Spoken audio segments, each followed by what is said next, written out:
Hello friends, आज हम जानेंगे पास्चुराइजेशन ऑफ मिल्क के बारे में।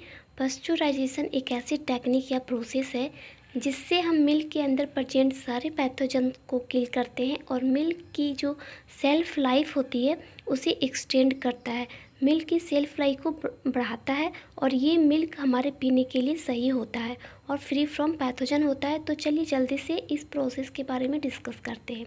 सबसे पहले ये डिस्कस करेंगे कि ये पास्चुराइजेशन की प्रोसेस किसने डिस्कवर की थी।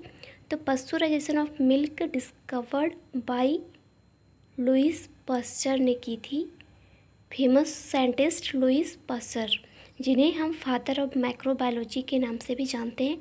और ये टेक्निक इनिशियली यूज़ की गई थी, initially used for red wine के लिए।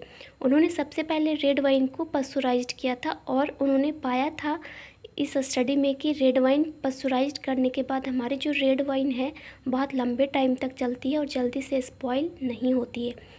अब इसके बाद हम जानेंगे कि techniques of pasteurisation of milk की टेक्निक्स कितने सारे हैं। तो वाइडली बहुत सारे टेक्निक है, बट वाइडली जो हैं वो 3 टेक्निक्स यूज़ होते हैं। सबसे पहला मेथड है होल्डर मेथड, सेकेंड टेक्निक है हमारी HTST method, means high temperature short time method. जैसा कि इसके नाम से पता चल रहा है, हाई टेम्परेचर और शॉर्ट टाइम होता है। इसके बाद आता है हमारा UHT मेथड, जिसका मतलब है ultra high temperature method.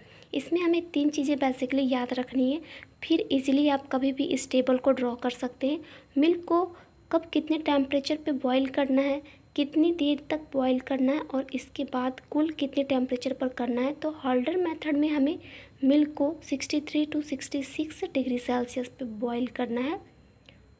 HTST में हमें 72 डिग्री सेल्सियस पे बॉईल करना है मिल्क को, और उसके बाद UHT में हमें 125 डिग्री सेल्सियस पर बॉईल करना होता है। ये तीनों अलग अलग टेक्निक है, अलग अलग टेम्परेचर पे स्पेसिफिक ड्यूरेशन तक बॉईल करना होता है। मैं सिर्फ यहाँ शॉर्ट में आप सबों को बता रही हूँ। बॉइलिंग ड्यूरेशन होल्डर मेथड में आपको 30 मिनट के लिए मिल्क को बॉईल करना होता है। HTST में आपको इसे 15 सेकेंड के लिए बॉईल करना होता है और इसके बाद UHT में तो फ्यू सेकेंड के लिए बॉईल करना होता है। अब इसके बाद कुल कितने डिग्री सेल्सियस पे करना होता है।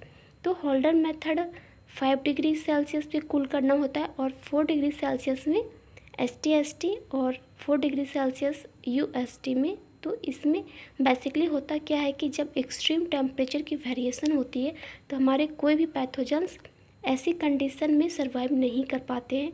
जितने भी एक्टिव पैथोजन होते हैं वो सारे किल हो जाते हैं, लेकिन इसमें से इम्पॉर्टेंट बात है वो है कि it does not kill spores. Milk के अंदर बैक्टीरिया के स्पोर्स प्रेजेंट होंगे तो वो किल नहीं हो पाते। It does not kill spores, spore present रहते हैं after the process of technique milk of pasteurisation. Advantage तो ये है कि पास्चुराइजेशन ऑफ मिल्क का क्योंकि फ्री फ्रॉम पैथोजन होता है और मिल्क की सेल्फ लाइफ को एक्सटेंड करता है, बढ़ाता है। डिसएडवांटेज तो ये है कि बैक्टीरिया के स्पोर्स होते हैं। Test of pasteurised milk, test किया जाता है एफिकेसी ऑफ पास्चुराइजेशन देखने के लिए कि पास्चुराइजेशन के बाद मिल्क इफ़ेक्टिव है कि नहीं। तो पहला phosphatase test, second standard plate count, third coliform count. This is all about pasteurization of milk. Hope you guys like the